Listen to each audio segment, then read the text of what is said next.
La question de savoir qui fut le premier de Adam ou de Ève n'a pas tellement d'importance, de même que la question de savoir qui a été le premier de tel ou de tel peuple et qui le premier a défendu telle ou telle idée n'a pas tellement d'importance, puisqu'il est essentiel de nous inscrire dans une perspective de travail ensemble et non pas dans une perspective de concurrence. Et cette gestion de la relation, elle se fait aussi à travers une notion qui est fondamentale dans le judaïsme, dans notre paracha Noé, Noach, qui est l'idée d'alliance.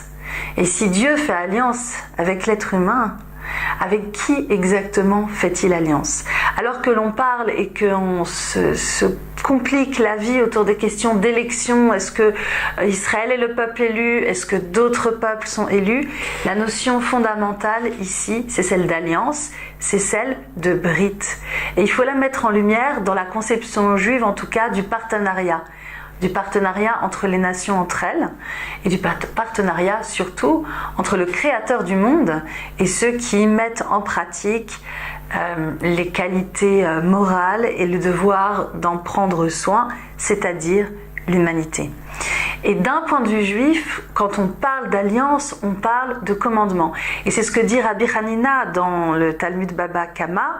Il dit Gadol Metsuve VOC, Mimi She'eino Metsuve VOC. Et plus grand celui qui a le devoir de faire les choses que celui qui fait les choses sans en avoir le devoir.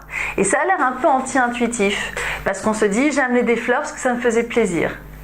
Et puis j'ai nettoyé ta cuisine parce que je trouvais ça sympathique et le cœur m'en disait. Et c'est bien d'être généreux, c'est quelque chose d'important. Mais d'un autre côté, quand on construit ensemble, c'est important aussi, très important, de savoir sur qui on peut compter. Et de ce point de vue-là, si moi je m'engage à faire quelque chose de façon récurrente, eh bien je suis fiable et je permets la construction d'autres choses de par mon engagement. Et ça, c'est la vision juive de l'alliance, et c'est ce qui se passe déjà avec Adam Harishon, c'est-à-dire Adam et Ève au début, puisqu'il y a le commandement de ne pas manger du fruit de l'arbre de la connaissance, c'est une autre histoire. Et c'est ce qui se passe aussi avec la reconstruction de l'alliance à travers Noé, qui est notre ancêtre à tous en réalité, puisque tous les êtres humains, d'un point de vue mythologique, sont les descendants de Noé d'après l'histoire de la Torah. Donc nous sommes tous dans cette alliance entre Dieu et Noé.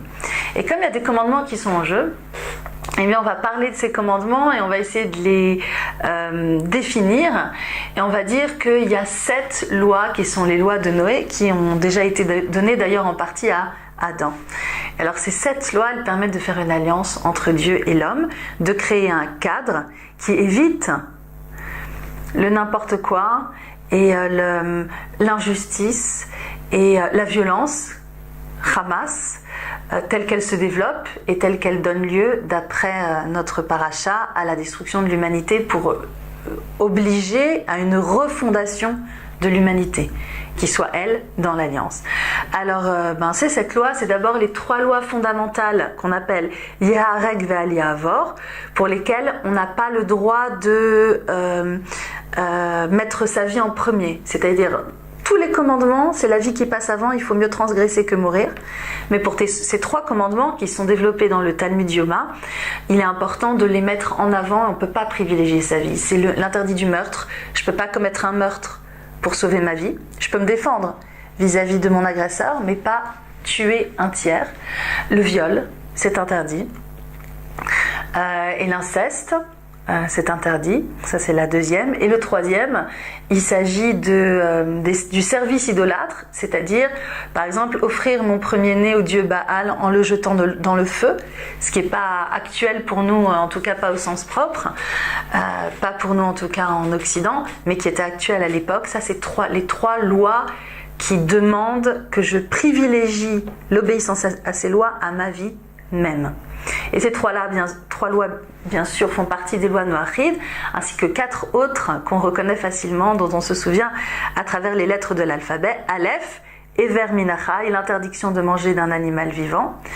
Alors ensuite, Beit, Birkat Hashem, il est interdit de maudire Dieu. Gimel, Gazal, il est interdit de voler. Dalet, Dayan, il est nécessaire de se donner des juges pour faire régner la justice. Zot hot habrit, c'est le signe de mon alliance. C'est ce que Dieu dit à Noé au moment où l'arc-en-ciel vient sceller l'alliance et sceller la paix et la fin de la destruction entre l'homme et Dieu. Nous sommes dans le chapitre 19 de la Genèse, au verset 12. Ceci est le signe de mon alliance. Et ça fait beaucoup d'écho bien sûr dans la tradition juive, mais là on est à un niveau universel. Beini ou veinechem, les dorot olam, entre moi et vous, pour toutes les générations. Et ça nous fait penser également à l'alliance spécifique du peuple juif, qui est symbolisée en particulier par le Shabbat. C'est ce qu'on dit dans le Kiddush du Shabbat. Beini ou vein bene Israël, otri le olam. Alors que nous disons ici, Beini ou veinechem, les dorot olam.